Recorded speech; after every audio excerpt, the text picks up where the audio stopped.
amri wahlul 'uqdatam min lisani yafqahu qawli. Subhanaka la ilma lana illa ma 'allamtana innaka antal alimul hakim.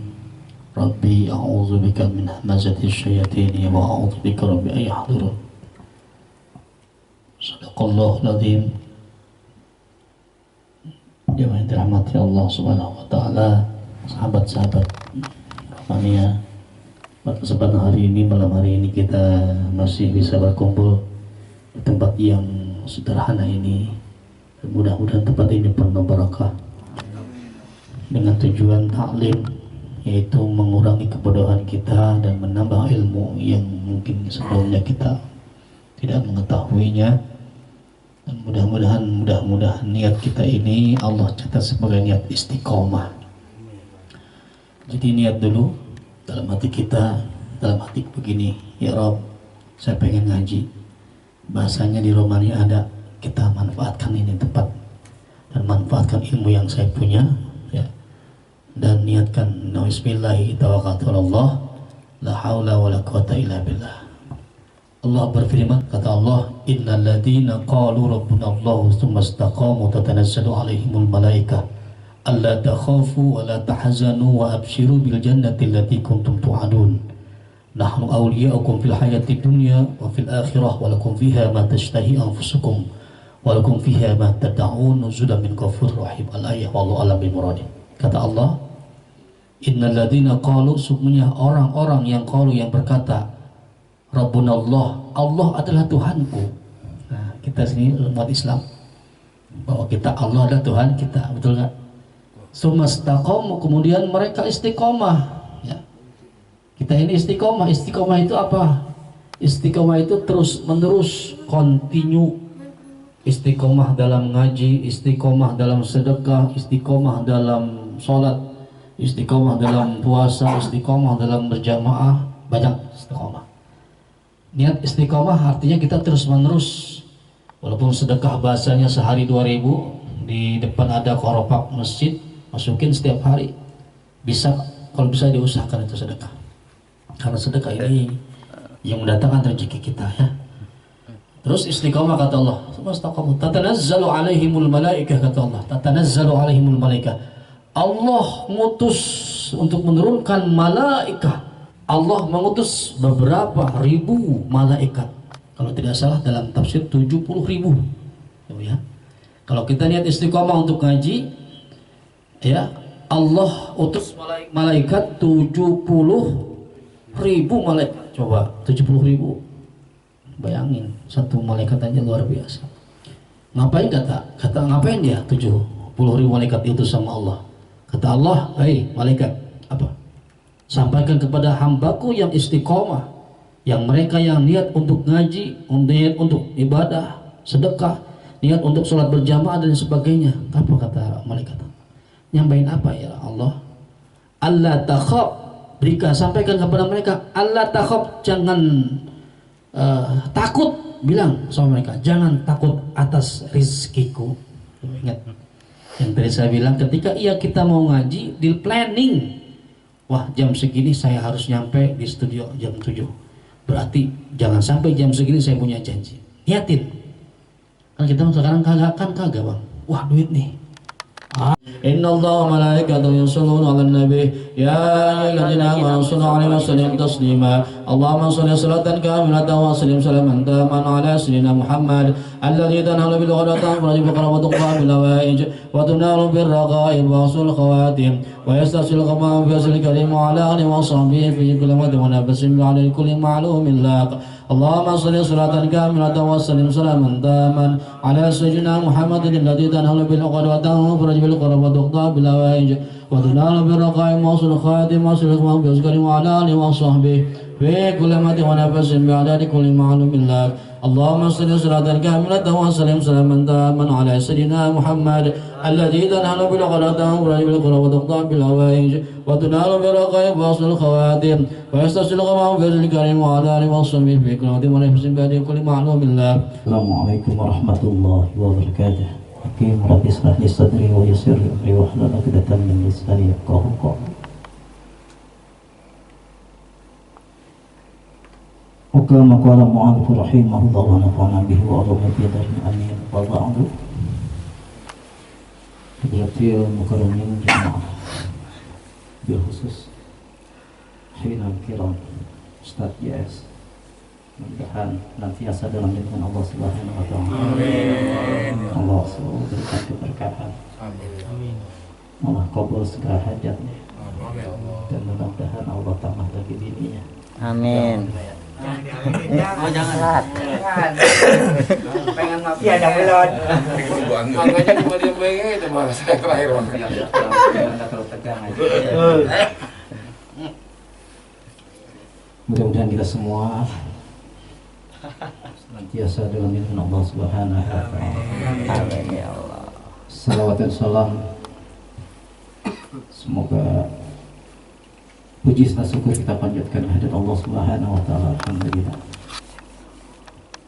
Seiring dengan nikmat yang Allah berikan pada kesempatan malam hari ini, Allah kumpulkan kita di tempat ini dalam pertemuan yang kedua. Alhamdulillah. Allah masih kumpulkan kita dalam keadaan taat. Mudah-mudahan ibadah kita kali ini yaitu menuntut ilmunya Allah jadikan ilmu yang bermanfaat buat kehidupan kita sehari-hari dan ilmu yang akan menjadikan kita kelak di yaumil mahsyar. Salawat dan salam semoga Allah curahkan kepada baginda Allah Rasulullah sallallahu alaihi wasallam. Jemaah yang saya hormati, saya bingung ngomong apa ini. Kalau biasanya kita ngomong belak-belakan canda ya. Bingung mau ngomong apa sementara di sini mungkin teman-teman yang lebih pantas nasihatin saya. Tapi saya berdiri duduk di atas begini, udah kayak apa tahu. Mohon maaf lahir dan batin, nggak ada niat buat menasihati apalagi menggurui, enggak. Sedikit berbagi saja pengalaman, mudah-mudahan ada manfaatnya untuk kita semua. Mohon diikhlas, kalau nggak ikhlas lupa saya ngomong ntar hati teman-teman ngegerutu, apa sih itu ngomong apa sih ya orang bener baik. Ya mudah-mudahan nggak mengurangi kemanfaatan apa yang saya sampaikan. Sedikit nggak banyak juga nanti takut Allah ya. Sedikit kalau mantap itu lebih baik daripada banyak ngawur, begitu kata saya Muhammad Al-Maliki. Ngaji nggak perlu banyak tapi mantap daripada banyak ngawur. Jemaah yang dirahmati Allah, di dalam kitab Tanbihul Ghafilin yang dikarang oleh Syekh Abdul Hasan Markondi di dalam bab keadaan dahsyatnya hari kiamat, ketika Allah mengguncangkan bumi ini, pada saat itu watarana sasuka wa mahum bisuka, kamu melihat orang-orang seperti orang yang mabuk, wa mahum bisukar, tapi padahal manusia pada saat itu nggak mabuk, tapi kelihatannya kayak orang mabuk. Kenapa? Pada saat itu Allah sangat putih. Dan juga keadaan matahari atau langit pada saat itu tepat di atas kepala kita. Yawma yafiru mar'un min akhihi, pada saat itu seseorang lari dari saudaranya, wa ummihi, dari ibunya, wa abihi, dan ayahnya, wa sahibatihi wa bani, sampai pasangan hidup kita pun lari dan anak-anak kita pun lari, yang dulunya katanya kita cintai dunia. Di dunia saling mencintai, nggak mau kehilangan, nggak mau ketinggalan, tapi pada saat itu semuanya lari. Kenapa? Semua manusia pada saat itu sibuk dengan urusannya masing-masing. Setelah Allah guncangkan bumi ini, kemudian Allah mematikan seluruh makhluknya, bahkan sampai malaikat pencabut nyawa pun mati. Jadi nggak ada yang tersisa pada saat itu kecuali Allah. Jangankan kita manusia yang banyak maksiat, malaikat saja yang hidupnya nggak maksiat, nggak ada dosanya, mati pada saat itu. Jadi jangan merasa kita kuat di dunia ini, enggak. Ujung-ujungnya mati. Kemudian setelah semuanya dimatikan oleh Allah, Allah bangkitkan lagi. Siapa manusia yang pertama kali dibangkitkan? Yaitu baginda Rasulullah SAW. Singkat cerita, kemudian setelah dibangkitkan, yuhsarun nas yaumal qiyamah kama waladhum ummahatuhum. Manusia akan dikumpulkan pada hari kiamat itu seperti dalam keadaan dilahirkan oleh ibu, hufatan uratan, nggak pakai baju, keadaan telanjang. Bayangin, keadaan matahari deket banget. Sampai-sampai ada manusia yang terendam keringatnya sendiri sampai betisnya, ada yang sampai perutnya, ada sampai mulutnya, sampai telinganya. Begitulah karena saking panasnya. Tapi pada saat itu orang-orang yang beriman ketika di hidupnya di dunia taat sama Allah, ya biasa aja. Saking panasnya tuh menunggu lama. Bahkan dikatakan mau kupina arba'ina sana, berdiri menunggu itu selama 40 tahun tuh. Bahkan ada yang mengatakan 100 tahun, bahkan 5.000 tahun menunggu ketika pengen dihitung Allah, dihisab kita. Lama. Iya. Perbandingan. Satu hari di sana sama juga 1.000 tahun di sini. Begitu ya kebalikannya. Lama. Kita mau minta tolong sama siapa nanti? Enggak, selain amal kita. Saking lamanya tuh menunggu, ada yang kerendam keringet sampai mulutnya, sampai telinga. Pada saat itu saling nyalah-nyalahin tuh manusia. Gue dulu, apa sih gue ngambil lu sebagai teman gue, ternyata gue begini-begini. Makanya jangan salah teman. Cari teman yang bikin kita bisa selalu ingat sama Allah. Tuh, teman. Nanti main salah-salahan tuh di hadapan Allah. Nah, setelah dalam keadaan itu enggak dulu bergeser kaki manusia, enggak bisa kemana-mana, udah. La tajulu qadama 'abdin yaumal qiyamah hatta yus'ala an arba'in. Tidak akan bergeser kedua kaki manusia pada hari kiamat sebelum ditanya tentang 4 hal. Bisa nggak kita menjawab? Yang pertama, nanti kita akan ditanya an umrihi fima afna. Kita akan ditanya nanti tentang umur kita dihabiskan untuk apa. Dari mulai akhir balik sampai sekarang nih, apa yang udah kita lakuin sama nikmat umur yang Allah berikan.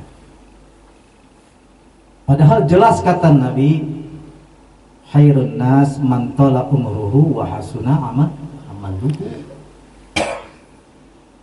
Manusia yang baik itu yang panjang umurnya dan baik pula amalannya.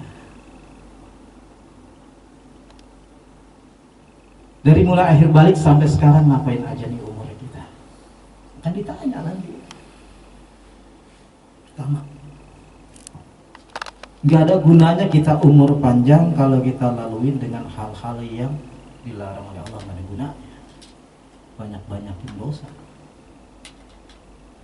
Makanya ketika bayi yang meninggal, bersyukur dia belum balik, belum ada dosanya, langsung nyaman dah udah, baik dikubur, bagian munaamah dikubur juga, bagian orang lain mendapatkan nikmat. Kembali yang kemarin pernah saya katakan, ketika malaikat Jibril memberikan wasiat kepada baginda Rasulullah, di riwayat yang lain membisikkan telinga Rasulullah, ya Muhammad isma syi'ta fa innaka mayyitun. Silakan di dunia mau ngapain, hidup sepuasnya. Ingat, fa innaka mayyitun, bahwa kamu akan mati. Kayak kita nih, kita ganti teksnya, redaksinya. Wahai personil Romania, isma syi'tum, kita ganti. Silakan Aslin mau ngapain di dunia ini, silakan. Mau taat kek, mau maksiat kek, mau ibadah kek, mau kagak, silakan. Tapi ingat, fa innakum mayyitun. Kalau kita ganti redaksinya. Tapi ingat, kalian semua akan mati, ujung-ujungnya mati. Yang kaya mati, yang miskin mati, yang ganteng mati, yang jelek mati, laki mati, perempuan, semuanya mati. Mau kemana kita? Nah, maka dari itu Makanya hidup di dunia ini jadi seperti orang asing. Kayak orang numpang. Kalau orang numpang kan kita merasa ya, orang numpang suatu saat pasti diambil nih. Kayak orang ngontrak. Pasti kalau kita merasa kayak orang ngontrak, sebelum kita disuruh pindah kita sudah mempersiapkan, oh iya, pilih rumah ona, takut-takut ini mau dipakai memang. Jangan terlena sama kehidupan dunia. Ingat ujung-ujungnya mati juga. Jangan risau kalau kita nggak tahu lagu ini ujung-ujungnya mati juga Bang Asnin. Mati, nggak ditanya. Yang ditanya sholat, nggak ditanya sama malaikat. Asnin tahu lagu ini nggak? Wow. Kagak. Ujung-ujungnya mati. Kita akan ditanya tentang umur kita. Kemudian yang kedua, kita akan ditanya wa an jasadihi bima abna. Kita akan ditanya tentang badan kita nih, digunakan untuk apa? Al-yawma nahtimu ala afwahihim. Surat apa deh? Yasin. Pada hari ini kami tutup mulut mereka, kata Allah. Wa tukallimuna aydihim, dan berbicara berkata kepada kami, kata Allah, tangan mereka. Wa tashhadu, dan memberikan kesaksian arjulun, kaki mereka, bima kanu yaksibun, dari apa yang telah mereka perbuat. Ntar mau ditutup mulut kita. Kaki kita dilangkahin kemana nih Mak Asim? Ke majlis ta'lim apa ke rumah janda? Wah. Tuh. Gak bisa ngomong, ditutup mulut kita. Sering kita baca kan tiap malam Jumat tuh. Tangan kita digunakan untuk apa kalau di tempat gelap? Tuh. Ya. Semuanya yang ngomong itu badan kita. Makanya kita akan ditanya tentang badan kita digunakan untuk apa ketika hidup. Tapi kalau orang yang bersungguh-sungguh ingin mencari jalan Allah, pasti Allah kasih petunjuk. Ketika melihat hal-hal yang nggak baik, akan misalkan nonton TV nih, cetrek ada yang nggak enak dilihatnya, buru-buru ganti. Tuh. Terus dikasih petunjuk. Kaki nih mau melangkah ke sini, nggak jadi. Tuh. Mulut kita, telinga kita ngedengerin apa? Kalau dengerin lagu Oma mendingan nih lagu akal sehat. Iya. Mata kita kalau ngeliatin begini Romania enak ya, mata digunakan. Semua nggak luput dari catatan malaikat. Lalu bagaimana dosa-dosa yang telah kita lalui tapi saya bertobat, ada nggak catatannya nanti ketika dihitung? Semua catatan nggak akan pernah hilang, ada catatannya semua.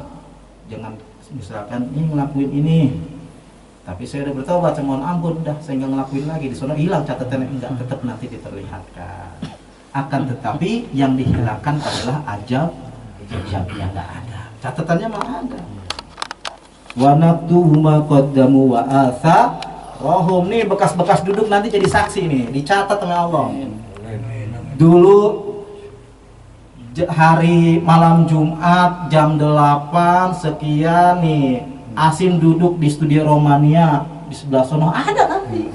Enggak ada yang malaikat, nggak ada yang keselip nyatet semua, dan akan kami catat. Wa naktubu ma qaddamu, yang dulu pernah wa atharahum bekas, ada semua, nggak akan pernah hilang. Itu yang ditanya. Yang kedua tentang badan kita, dihabisin untuk apa? Makanya selagi Allah masih kesempatan buat kita, gunain badan kita buat hal-hal yang baik. Amin. Jangan cuma ibaratnya haradolin, daharan modal, jangan. Susah kita ke depan nggak tahu apakah masih panjang umur kita apa enggak. Kemudian yang ketiga, kita akan ditanya wa an ilmihi ma ja'ala fi, tentang ilmu kita.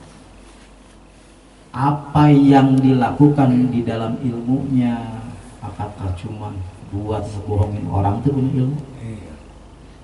Padahal ada perintah di sana, kata Nabi, balighu anni walau ayat, sampaikan walau satu ayat. Mang Asim bisa tahu satu ayat, mau ngomong di sini silahkan. Sampaikan. Tugas kita cuma menyampaikan. Adapun orang nggak menerima, kita serahin sama Allah. Cuman niat nuntut ilmu, kalau seandainya kata Imam Ali, seandainya orang menuntut ilmu itu karena 4 hal, dakhalan nar, akan dimasukkan dalam neraka. Kalau orang nuntut ilmu ingin bermegah-megah dengan ulama, niatnya nuntut ilmu gitu. Niat nuntut ilmu buat mencari harta diantaranya. Terus punya ilmu cuman buat berdebat sama orang-orang yang bodoh, atau ingin mencari jabatan. Kalau niat kita mencari ilmu dengan niat 4 hal itu, masuk neraka. Makanya niat mencari ilmu itu benar-benar tulus untuk menghilangkan kebodohan. Makanya kalau di dalam kitab Ta'limut Ta'lim ada tuh bab niat. Biasa ya. Ada, harus dibenerin niatnya ngaji.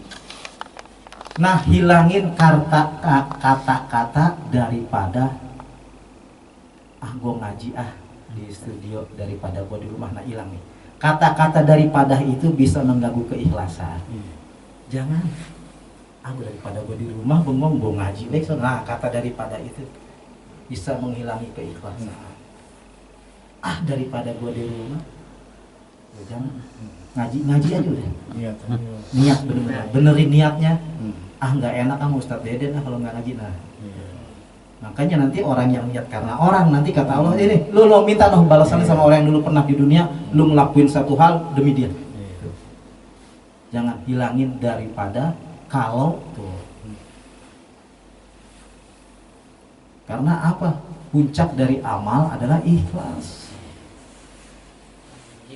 Nah iya, ntar habis ngaji kan ngopi niat itu, jangan. Tadi saja keceplosan, ya. Mudah-mudahan Allah maafin saya. Asnin tuh ngejanjiin ayam. Nanti saya udah mikir ayam tuh ngaji. Mudah-mudahan apa-apa jadi. Tadi dulunya memang ingetin niatnya. Ingetin. Ya, hilangin tuh kata daripada di rumah bang, jangan mau ngapain kek, ibadah ngapain kek, mau sholat misalkan mau sholat daripada gua di rumah gitu, jangan. Kata daripada hilangin tuh, menghilangkan keikhlasan. Kalau kita ibadah udah nggak ikhlas, ya nilainya juga nggak ada, kan seperti itu. Yang ketiga, yang keempat, yang terakhir, kita akan ditanya tentang wa an malihi, tentang harta kita. Min aina tasabahu wa bima anfaqahu. Dari mana tuh harta yang dia dapetin? Apa dari jalan yang baik atau enggak? Dan kemana dia infakin harta? Makanya hisab yang paling berat tentang harta 2. Kalau harta mah tadi cuma 1 yang lain-lain. Tapi harta 2. Makanya orang yang mau meninggal suka berhayal ya. Robi laula akhiratani ila ajalin qarib. Ya Allah, tangguhkan ajal saya sampai dengan masa yang dekat. Kenapa? Pak Al-Sedekah, saya cuma mau bersedekah, aku minas solihin, dan jadi orang yang soleh. Makanya ketika Allah kasih kita harta, benar-benar kita infakin ke jalan Allah untuk membantu orang-orang yang nggak mampu. Kebetulan saya lagi kasus sekarang ini, masih bantu saya kasusahan.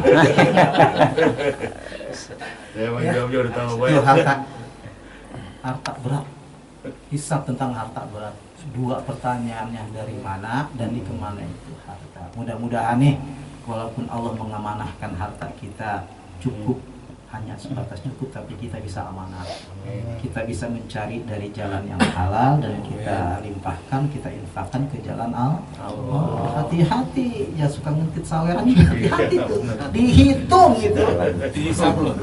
Dihisab semua, nggak ada yang lepas dari catatan malaikat, semua dihisab. Cek. Semua hati-hati. Tuh ya. Nah setelah itu dapat menjawab pertanyaan itu semua, beres datu, kita semua lulus, barulah masuk kita aman. Sebelum kita bisa menjawab itu, nggak akan bergeser di kedua kaki kita.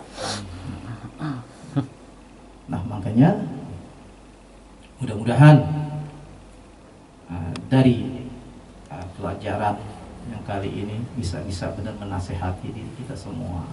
Jadi kita benar-benar bisa merubah keadaan kita pada saat ini, yang kalau selama ini kita masih kedul, malas ibadah, berbuat baik, malas. Mudah-mudahan dengan seringnya duduk kita di majelis ilmu, insya Allah pasti hati kita tertetuk.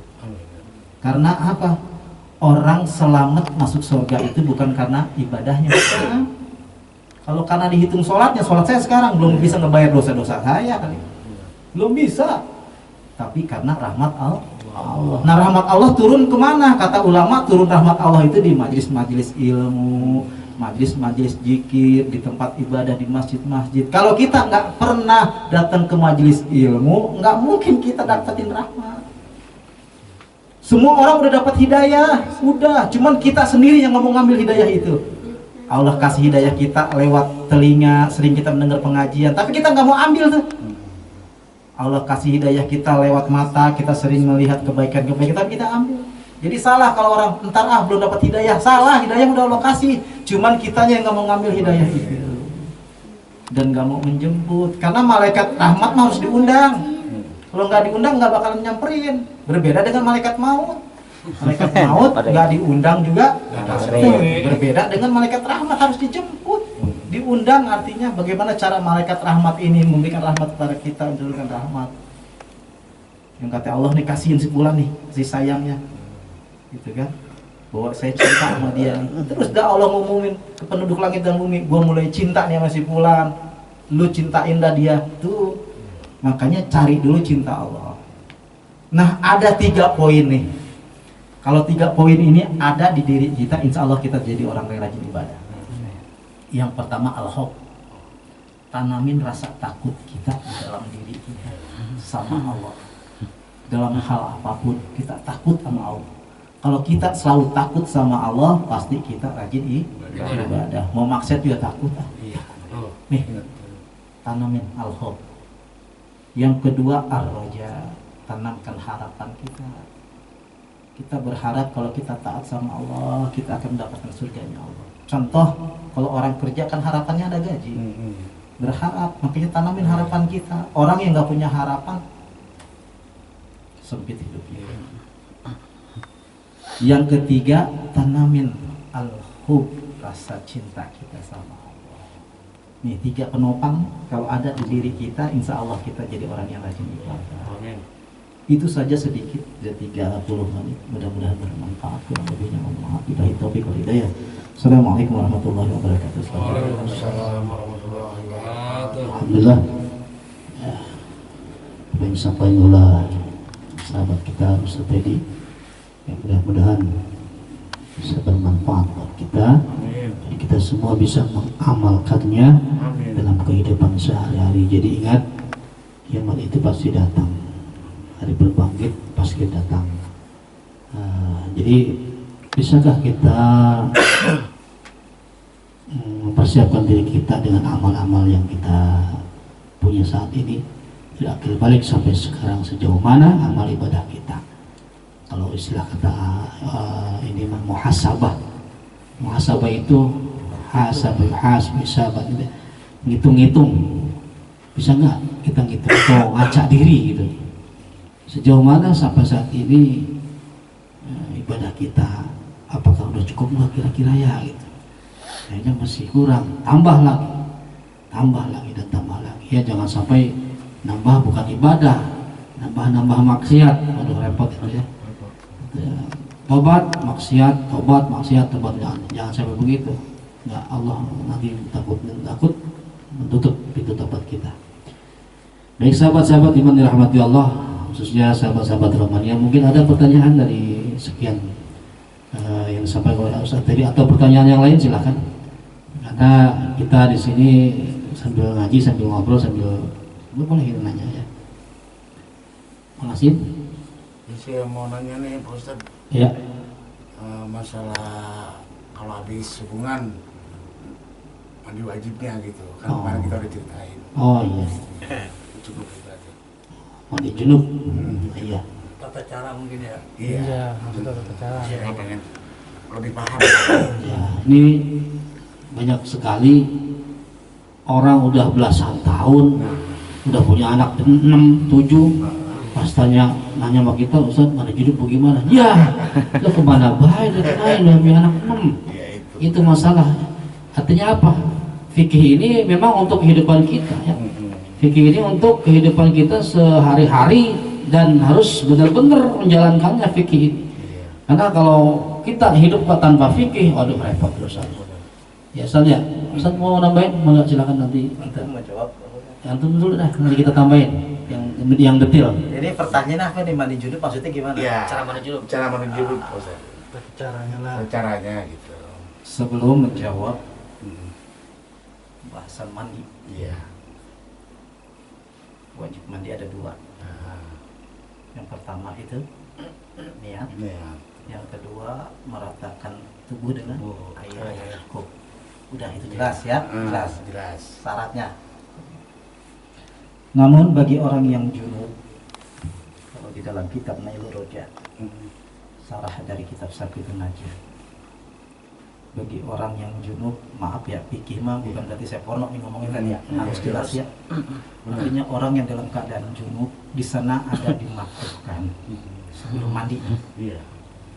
Misalkan maaf, kita habis hubungan, setelah hubungan itu ada hal-hal yang dimakruhkan, dan kemakruhannya itu dihilangkan dengan cara berwudu sebelum mandi, bukan menghilangkan junubnya, menghilangkan kemakruhan. Nah, bagi orang yang mempunyai junub itu dimakruhkan dia tidur, kemudian nambah lagi. Paham dan nambahnya maksudnya nggak paham ya? Kemudian makan, minum sebelum dia berwudu. Artinya bagi orang yang mempunyai dalam keadaan junub, habis hubungan intim sama istri, dia makruh nggak boleh minum, tapi hukumnya makruh. Nggak boleh minum, nggak boleh makan, nggak boleh tidur, langsung tidur, nggak boleh nambah lagi misalkan sebelum dia berwudu. Nah, wudu itu bukan menghilangkan junubnya, tapi menghilangkan kemakruhannya. Setelah kita berwudu, artinya bersihin, berwudu, baru kita boleh minum atau mau tidur. Kalau mau nambah lagi nggak apa-apa. Nah, tapi sebelum berwudu itu dimakruhkan. Nah, kembali ke pertanyaan, bagaimana caranya kita mandi junub? Yang pertama niat, yang kedua meratakan air ke tubuh, itu udah cukup. Nanti ada pun bab air lagi, ada air yang namanya air musta'mal ya Ustaz ya, air suci tapi tidak mensucikan. Apa sih maksudnya? Ada lagi babnya nanti. Pokok intinya yang pertama, jawabannya itu cara mandi junub yang pertama kita niat. Misalkan doanya apa enggak? Belum. Nah, wah itu udah berapa nikah, berapa lama? Kan katanya juga apa tuh kan? Nama itu Guslan. Nah, tapi bagus mau bertanya. Betul. Kalau nggak tahu, Nah, niat pun pakai bahasa kita juga sah. Saya niat ingin menghilangkan hadas besar di badan kita karena Allah. Coba sampai rata, udah sah. Yang enak mandi junub dikali. Benar. Langsung Alir coba, ya. kita nggak bingung lagi mustakmal dan Benar. air. Ya, begitu. Niatnya pertama niat. Tempatnya niat di mana? Di hati. Adapun lapaknya itu kenapa? Untuk membantu supaya hati kita nggak was-was. Ada di dalam hati. Saya niat. Pokoknya pakai bahasa kita aja dah, nggak bisa bahasa Indonesia, nggak bisa bahasa Arabnya. Kalau bisa kalau disebutin aja biar mungkin lebih afdol maksudnya Jadi kita lebih itu mah talafutnya itu sunnah. Nawa itu rob an hadasil akbar an jamil badani faradulillahi ta'ala. Itu talafutnya sunnah. Nah, niat di dalam hati, tapi dalam hati. Saya bacanya sama, Pak Ustaz. Bacanya sama, cuman emang bener nih ya. Iya, niat dalam hati langsung juga. Nah, memang ada di sana. Misalkan kalau air yang di tempat kita itu kurang dari 2 kula, memang takut cipratan di sana itu. Lari ke situ. Artinya mustakmal apa sih? Air yang udah dipakai bersuci dari kita, baik udah dipakai wudu, udah mandi, cipratan di situ. Tapi nanti ada lagi sebenarnya kalau masalah cipratan itu para ulama enggak mempengaruhi, tapi nanti itu tinggian dan pikirnya dah. Ya, pikirnya tinggian. Nah, tadi itu yang pertama niat, yang kedua meratakan air ke tubuh. Dan semuanya tuh sisi harus kena tuh. Kuping, celah-celahnya. Namanya junub dari kata jadi janabah, artinya apa sih? Sisi ya Ustaz ya. Sisi-sisi harus benar kena air. Semua lekukan tuh jangan sampai. Makanya yang enak pakai shower. Aman dah tuh pakai shower. Nah, yang takut-takut tuh kalau bak kita kecil, nah itu yang takut, akhirnya takut musta'mal. Karena apa? Musta'mal itu air itu suci pada dasarnya, tapi tidak bisa mensucikan. Nanti bab air kita pelajari nanti kan yang jatahnya Ustaz Deden di fikih. Ya itu masih kurang lebihnya. Paham ya? Paham Ustaz. Pokoknya semuanya harus benar-benar kena air. Lakukan terserah mau bagian yang mana, tapi sunnahnya baginda Rasulullah itu mendahulukan yang kanan. Kalau kita dengan buyurnya, terserah ngebuyur mau bagian mana dulu, terserah bebas. Mau pala dulu kek. Akhirnya setelah pala gitu 3 kali bagian yang kanan gitu. Terserah, tapi mau yang mana dulu terserah bebas, tapi abdolnya. Kalau bacanya sama Pak Ustaz, takutnya kurang gitu. Enggak gitu. Sama kan, niat juga sama. Iya, dalam hati. Itu pakai bahasa Indonesia kita nggak apa-apa. Saya niat mandi junub karena takut Allah. kurang, makanya lebih pengen detil lagi gitu Pak Ustaz. Jadi itunya mah talafutnya itu misalkan itu rof'al an hadasil akbar. Itu mah sunnah. Di hati kita kertek. Sebenarnya di hati nggak ngucap nggak kertek kita mau mandi, mau mandi junub. Udah jadi. Rasa ya. Benar. Allahu a'lam. Ya, jadi pertama kita masuk kamar mandi. Yang kedua kalau disunahkan lagi kita wudhu dulu. Wudhu sunahnya. Yang ketiga niat. Nawaitul gusla itu kalau emang kagak hafal juga nggak apa-apa. Itu sebenarnya guslah apa gimana sih? Mengangkat, kalau gusla mandi. Nawaitul gusla saya niat. Nawaitul saya niat al gusla mandi. Lirafil untuk mengangkat hadasi atau menghilangkan ya. Ada hadasil akbari, gede, anjabil badani dari semua badan fardhu lillahi ta'ala. Baru niat dalam hati. Sambil mandi saya niat mandi menghilangkan hadas besar. Karena apa? Mengatakan ya fardhu lillahi ta'ala. Lidah pertama kepala, kedua tangan, ketiga terus ke badan kaki. Nah, yang terakhir tadi apa? Lubang-lubang, sela-sela hidung dikasih air, mulut kumur-kumur kalau takutnya nggak kesampaian. Kuping yang lubang-lubang. Yang kedua apa? Lubang yang mana lagi? Kalau cewek yang depan. Nah, yang belakang ini kalau menurut kifayatul akhir itu harus di ngeden, tahu ngeden? Karena takutnya sambil jongkok ya, jangan nggak sambil jongkok. Kalau kita berdiri kan maaf ya, pasti kan kulit itu nempel ya, kanan kirinya maaf pantat kita. Takutnya kagak ke sentuh air, makanya kalau bisa jongkok disemprot pakai apa namanya? Kalau bisa mah semprot pakai apa? Shower atau selang. Ya, sambil ngeden tapi itu ya, biar keluar dikit kulitnya itu. Jadi selanya kuku yang kukunya panjang-panjang, gondrong-gondrong tuh. Itu nggak boleh tuh, makanya kuku itu harus dipotong ya. Kuku-kuku selak-selak, pokoknya selak-selak aja yang disebut. Habis itu baru terakhir udah rapi. Nah, adapun katanya menurut fikih kalau orang sudah akbar hadas gedenya bersih, maka otomatis hadas kecilnya bersih. Tapi kita kalau merasa was-was tetap kita wudhu. Ya, ada lagi yang sampai? Tapi kata yang tadi yang niatnya itu sama aja ya tadi. Sama aja. Cuma itu bahasa itu sama aja ya. Di hati kita bahasa Sundanya atau bahasa Indonesianya, tapi kan di hati yang paling wajibnya. Kalau di mulut mah itu hanya sebagai biar kita benar-benar mantap lah gitu. Gitu ya. Ada yang nanya lagi? Ingat airnya ingat ya. Airnya ingat kalau di rumah belum ada shower, pakai selang aja. Takut yang tadi mustakmal, artinya air cipratannya kembali lagi ke bak, itu nggak boleh dibuat mandi lagi. Sekali nyiprat walaupun setitik nyiprat, kita nggak tahu, itu nggak boleh ya. Artinya nggak sah itu air buat mandi junub, harus air baru. Beda junub, mandi junub sama wudhu beda. Kalau wudhu mah kita harus diusap, kagak boleh cuma dikujuin air doang. Tapi kalau mandi junub harus ngeratain air doang bahasanya sambil kita usap-usap. Ya, tidak harus semuanya, kalau usap mau bisa lewat belakang-belakang usap. Ada lagi mau nanya? Silakan. Mau nanya itu benar nggak tak? Kalau misalkan keberkahan dari orang tua, apabila orang tua itu nggak ada, itu keberkahan kita itu hilang. Itu ada yang bilang seperti itu, tapi saya kan masih tanya-tanya. Maksudnya kita udah kehilangan kedua orang tua kita nih, kita masih ada orang tua kita kan, ibu lah. Ini kita sering memberi rezeki kepada dia, alhamdulillah kan, kasar bilang ibu selalu mendoakan rezeki dari kita. Apabila orang tua itu udah meninggal, ada yang bilang keberkahan itu hilang. Itu sebenarnya benar atau enggak ya?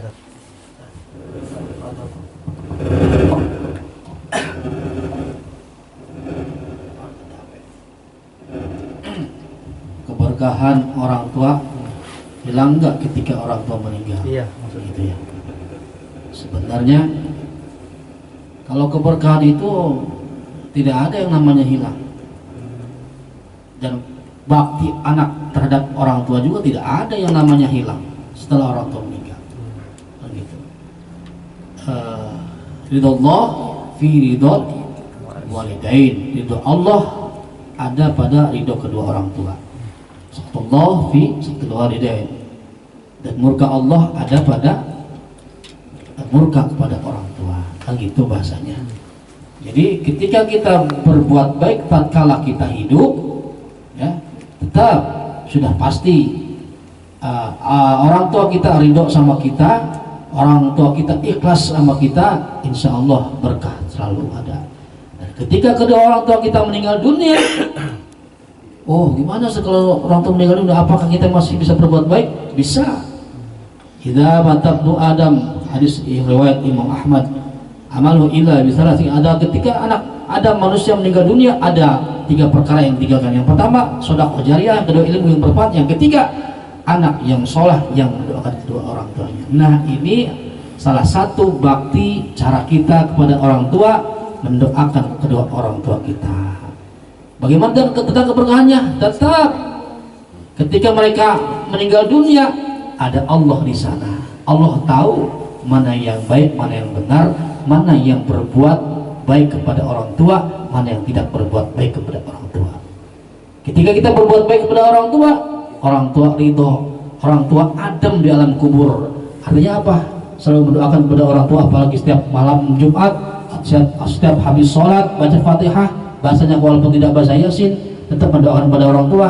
Terus orang tua di alam sana adem, anyem. Orang tua memohonkan doa kepada Allah, ya Rabb, berikan rahmat hidayah kepada anakku. Tetap mendoakan, tetap yang namanya keberkahan selalu ada, dan Allah Maha mengetahui apa yang kita tidak ketahui. Jika gak ada istilah kata keberkahan habis di situ aja, gak ada. Ya, selama kita berbuat. Dan sebaliknya, ketika anaknya berbuat tidak baik atau berbuat dosa di alam dunia, maka imbasnya bisa terjadi kepada orang tua yang sudah meninggal dunia. Hati-hati ya. Makanya di sini tidak ada yang namanya terputus, tidak ada. Ya ayyuhalladzina amanu, ya ayyuhalladzina amanu, ya orang yang beriman, carilah dengan wasilah kepada siapa harus kita mohon ampun kepada Allah, dan kepada siapa harus kita memohon kepada untuk orang tua kita. Makanya baca Fatihah, baca Yasin, baca doa dan sebagainya untuk kedua orang tua kita. Itulah berbakti kita seperti itu. Ustaz, saya nggak bisa baca Fatihah, nggak bisa baca hadiah, panggil Ustaz aja, saya Ustaz ya. Itu mana weh? Siapin amplop. Ada. Gitu, ya. Jadi berbuat baiklah kepada kedua orang tua kita walaupun mereka sudah tiada. Karena apa? Karena itulah pahala mereka satu-satunya adalah anak yang yang berilmu, beriman, soleh dan solehah, yang mendoakan sudah kedua orang tua mereka. Amin. Ya, mudah-mudahan kita jadi anak-anak soleh. Amin. Ada lagi yang nanya? Maka ayo santai aja. Nanya apa nih? Apa aja? Ayo bro. Ada yang menanyakannya tuh. Tersesat di jalan buru. Nyasar. Jalan.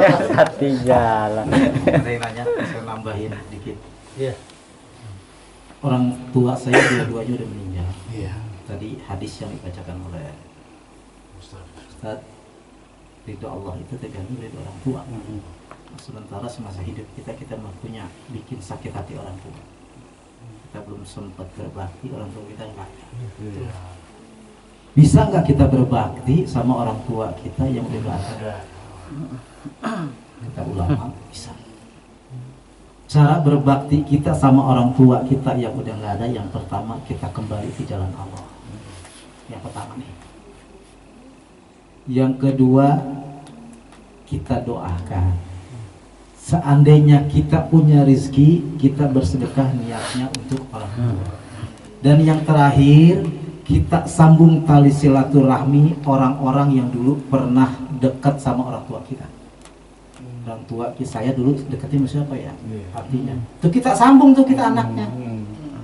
Kalau seandainya orang tuanya itu udah nggak ada yang dekat sama orang tua kita, anaknya, jadi jangan diputusin.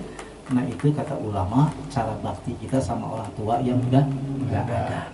Jadi masih bisa kita bakti sama orang tua yang nggak ada. Caranya dengan itu, kita kembali ke jalan Allah yang pertama. Kita selalu doakan orang tua itu kan abdulnya bidubur di sholat ya, di ujung sholat, di akhir sholat. Jadi bohong kalau katanya, saya setiap hari doain orang tua saya, sholat ente. Nah gimana doakan?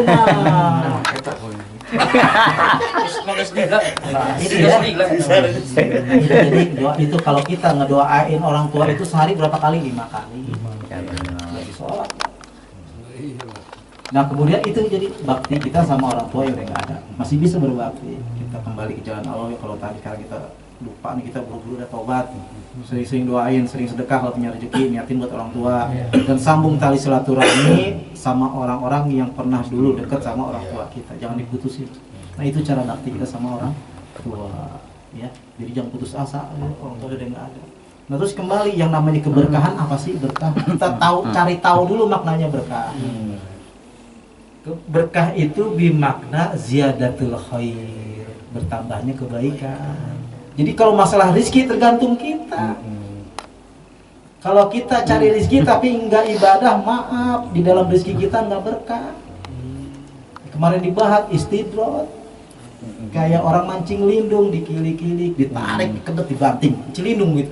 Tuh, wa umri kata Allah, hayu ba ulur, ulur. Kayak main layangan. Jadi kalau orang yang tapi bilang alhamdulillah berkah nih hari ini rezeki lu, sholat kagak ada keberkahan. Tuh harus bedain. Makanya kenapa biar usaha kita berkah, kita ibadah. Artinya berkah apa sih? Ziyadatul khair, bertambah kebaikan.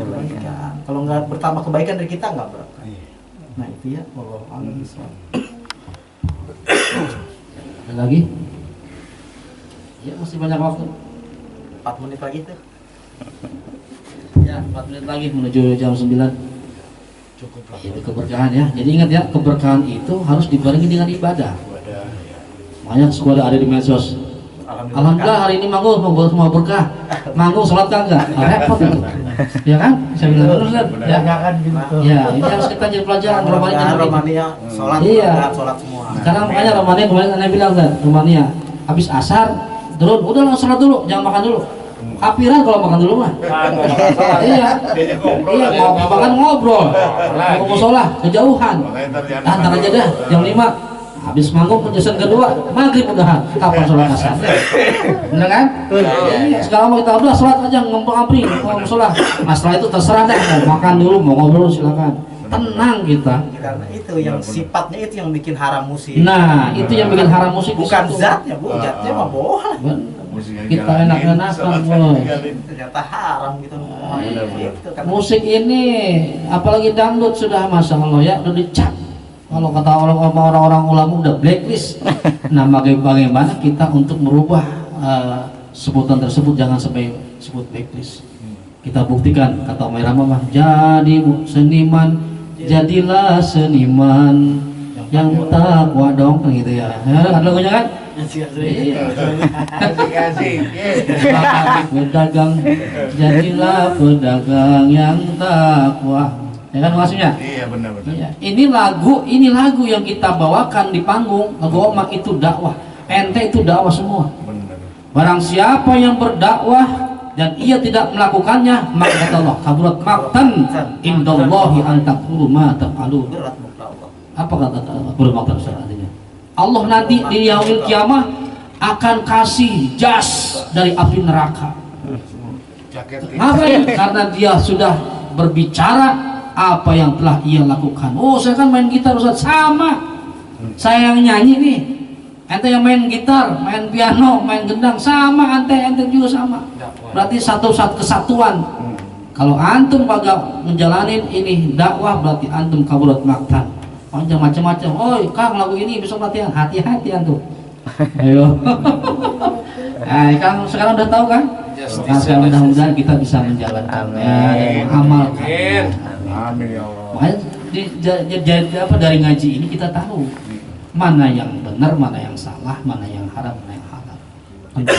Jadi Ustadz dia berat. Nah, iya. Jangan asal ngomong dong, dia sendiri kan Benar. iya. Yang selalu ngomong, oh sedekah, sedekah. Sedekah kan. Ada sedekah. Lagunya masih dah. Ya, sedekah. Jas dari api neraka tasim.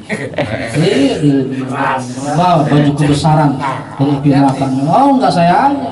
Apalagi maaf nih ya, ini sebagai pemimpin lebih parah lagi bahasanya saja. Kalau saya nggak bisa bawa antum-antum semua, anak yang ditanggung jawab. Dalam hal ini ya tegas, harus wajib tegas. Salat, salat. Siap. Nggak salat udah dah. Kulukum ra'in. Ya, kulukum ra'in wa kulukum mas'ul an ra'iyati. Berat. Semua kita semua pemimpin. Udah berat kantong. Iya. Kantong berat, macam-macam. Iya, dan setiap pemimpin akan dipertanyakan tentang kepemimpinannya. Kita mah harus ngayomi anak buah. Anak buah lagi gak punya duit dikasih. Iya. Berat kantong. Tapi kalau selagi masih ada Bang Asin nggak begitu berat, Berat. masih ada yang bantu, ya kan? Bandung Jakarta lu udah. Ada yang bantu. Ya, jadi ngaji begini kan kita tahu ya Bang ya. Yan, Bang Ivan, Bang Asim, Bang Aslin, ya, Bang Iis, Bang Anggi, semuanya tahu. Oh, jadi selama ini kita bawain lagu tuh harus diamalin. Benar. Itu lagu Oma Dan itu bawain doang ya. tentang Al-Quran itu ternyata. Mau ternyata emang ada Al-Quran. Benar. Sesuatu yang tentang kebaikan terus kita ngelakuinnya berarti aman buat kita. Kita ngomong sama orang tentang kebaikan, oh jangan begitu kamu, jangan begitu kamu, jangan kawin lagi. Makanya Nah, silakan kawin lagi kalau mampu. Oh, gitu. Mampu cicing. Mampu jembe. itu makanya Oma orang berani keluar. Berarti itu artinya ya. Baru bisa main golf, main kawin lagi. Ente. Main kawin lagi. Jangan. Jangan. Jangan. Maksudnya jangan itu satu, Pak. Jangan lu doang. Ya. Masya Allah. Itu lagu yang pernah kita bawakan di panggung. Lagu apa aja, itu amalin. Hati-hati itu. Ya. Saya yang penting saya sebagai pemimpin sudah ngasih tahu bahwa begini-begini. Itu mah terserah antum, ya Ustaz. Berarti anak enggak nutup-tutupin rahasia gitu. Sudah terbuka. Nih. Salat. Sedekah. Itu serah antum. Penting saya sebagai pemimpin sudah melaksanakan kewajiban sebagai mengayomi, menyuruh dan lain sebagainya.